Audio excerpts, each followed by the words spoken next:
Hello दोस्तों, स्वागत है हमारे यूट्यूब चैनल नर्सिंग ज्ञान कोश में। मेरा नाम है चंदन और आप देख रहे हैं जीएनएम फर्स्ट ईयर वालों के लिए कम्युनिटी हेल्थ नर्सिंग से मल्टीपल चॉइस क्वेश्चंस के सीरीज को, जिसमें आज हम लोग देखेंगे पिछले भाग के लास्ट क्वेश्चन से आगे की तरफ। आशा करते हैं आप लोग को वीडियो समझ में आ रहा होगा। अगर वीडियो समझ में आ रहा है, पसंद आ रहा है, तो हमारे चैनल को जरूर सब्सक्राइब कीजिए, साथ ही इसे लाइक तथा शेयर भी जरूर कीजिए। ठीक है, बढ़ते हैं क्वेश्चंस की तरफ। आज का पहला क्वेश्चन है, नियासिन की कमी से न होने वाले लक्षण होते हैं, या नियासिन की कमी से कौन सा इसमें से लक्षण दिखाई नहीं देता है। पहला है एनोरेक्सिया, दूसरा है डेंटल कैविटी का निर्माण, तीसरा है वीकनेस और चौथा है इंडिजेशन। ठीक है, तो इसमें जो होता है वह डेंटल कैविटी का निर्माण नहीं होता है। नियासिन में डेंटल कैविटी को छोड़ के बाद बाकी अरुचि, वीकनेस और अपच तीनों होता है। ठीक है, नियासिन एक कमी के कारण होने वाला रोग है जिसमें डेंटल कैविटी का निर्माण नहीं होता है।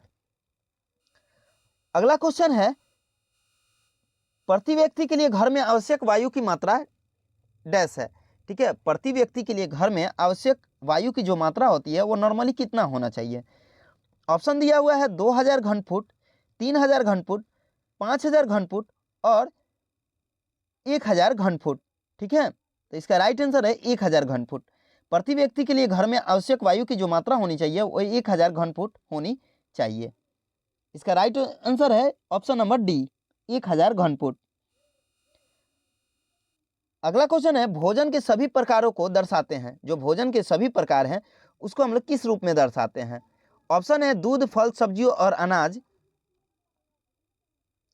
खनिज, विटामिन, पानी और प्रोटीन, खनिज, विटामिन, प्रोटीन, वसा और शर्करा, और उपरोक्त में से कोई नहीं। तो इसका राइट आंसर है खनिज, विटामिन, प्रोटीन, वसा और शर्करा। भोजन के सभी प्रकार खनिज, विटामिन, प्रोटीन, वसा और शर्करा के रूप में दर्शाया जाता है। तो इसका राइट आंसर है सी। अगला क्वेश्चन है, आंवला फल के खाने से शरीर को सबसे अधिक मिलने वाला विटामिन। ठीक है, ऑप्शन है वसा में घुलनशील होता है, पानी में घुलनशील होता है, पानी और वसा दोनों में घुलनशील होता है, और चौथा है सभी। तो इसका राइट आंसर है पानी में घुलनशील होता है। अगला क्वेश्चन है, संग्रहण करने पर सबसे अधिक अस्थिर यानी अनस्टेबल विटामिन है। अगर स्टोर किया जाए तो सबसे जो अस्थिर विटामिन होता है वो कौन सा होता है। ऑप्शन है सी, डी, ई और ए। तो इसका राइट आंसर है सी। जो विटामिन सी होती है वो अगर स्टोर करके रखा जाए तो वो अनस्टेबल होती है। ठीक है, तो इसका राइट आंसर है विटामिन सी। जो विटामिन सी होती है वो अनस्टेबल विटामिन होता है।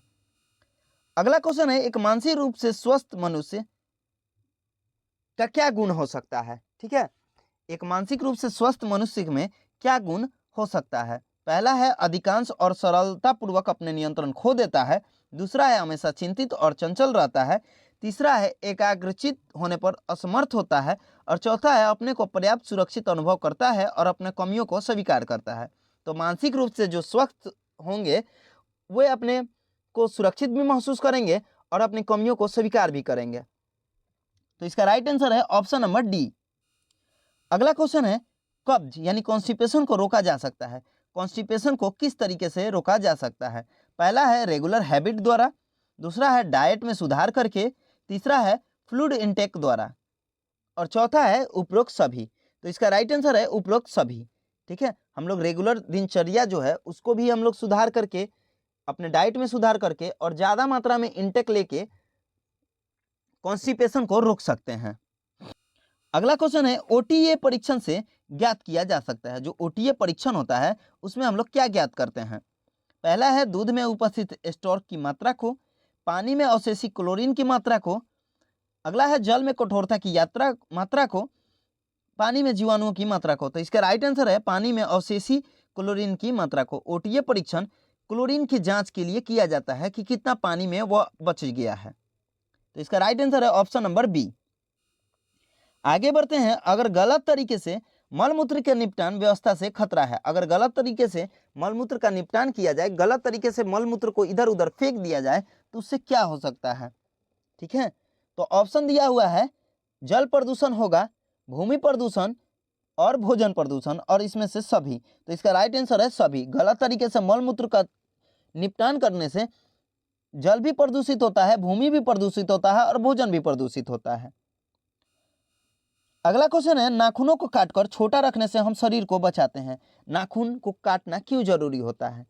पहला है अंकुश कृमि संक्रमण से बचाने के लिए, दूसरा है फीता कृमि संक्रमण से बचाने के लिए, तीसरा है गोला कृमि संक्रमण से बचाने के लिए और चौथा है धागा कृमि संक्रमण से बचाने के लिए।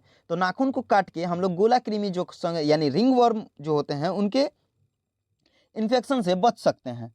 नाखून को इसीलिए काटा जाता है ताकि रिंग वर्म हम लोग के शरीर में इन्फेक्शन न फैलाए। तो इसका राइट आंसर है सी, गोल कृमि। अगला क्वेश्चन है, खाद्य पदार्थों के पोषक मूल्यों यानी न्यूट्रिटिव वैल्यूज को बनाए रखने के लिए उन्हें क्या किया जाता है? ठीक है, तो जो खाद्य पदार्थ हैं उनके अगर न्यूट्रिटिव वैल्यू को बनाए रखना है तो उसको ना उबालना चाहिए, ना ही स्टीम करना चाहिए और ना ही फ्लाइंग करना चाहिए, ठीक है, या फ्राई करना चाहिए।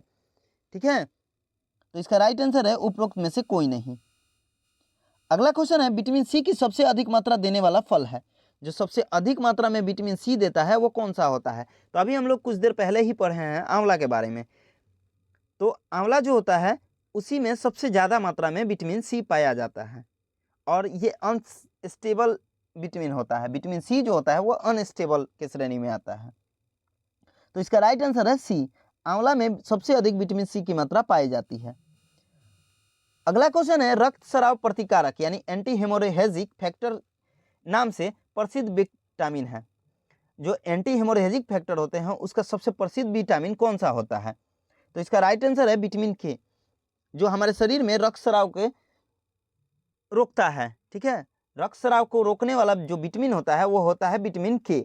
विटामिन के का निर्माण लीवर से होता है और यही जो होता है एंटी हेमोरेजिक फैक्टर का काम करता है।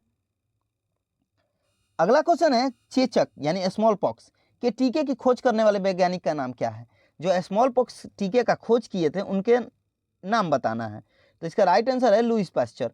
जो स्मॉल पॉक्स या चिकन पॉक्स के टीके का खोज करने वाले वैज्ञानिक हैं वो है लुईस पास्चर। तो इसका राइट आंसर है बी, लुईस पास्चर।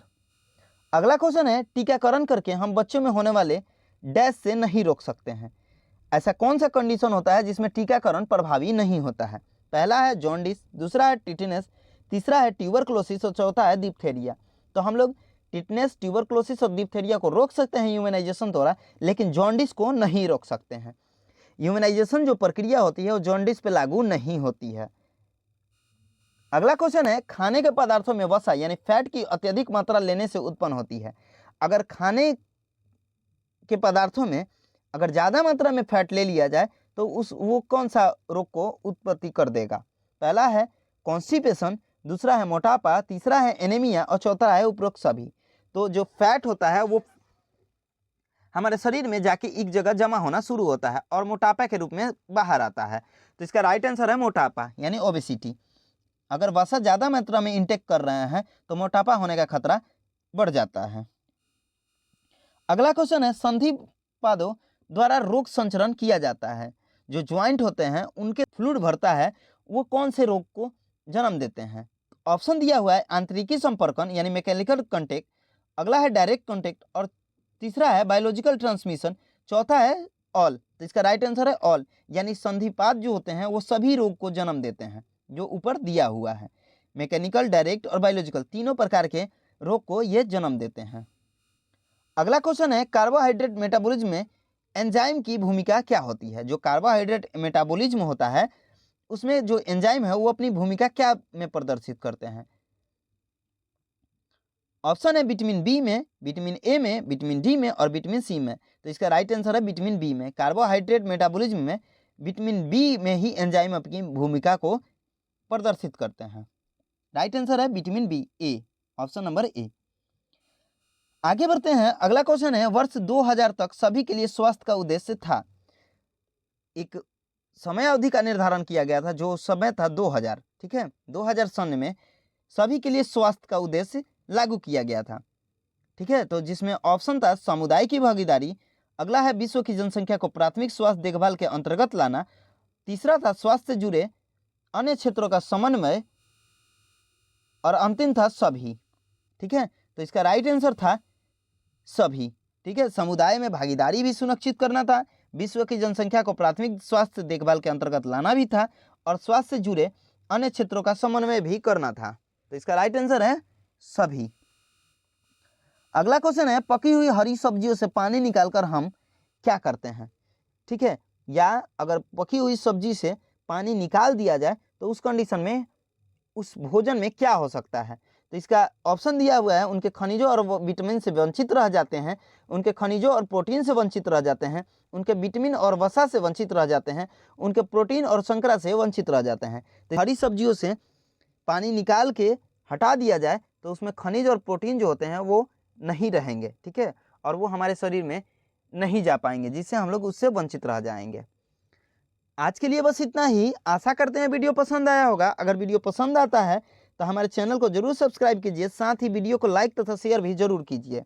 अगर आप इस वीडियो से संबंधित वीडियो को देखना चाहते हैं तो हमारे डिस्क्रिप्शन बॉक्स में एक लिंक मौजूद है, जिस पे आप क्लिक करके वीडियो को देख सकते हैं।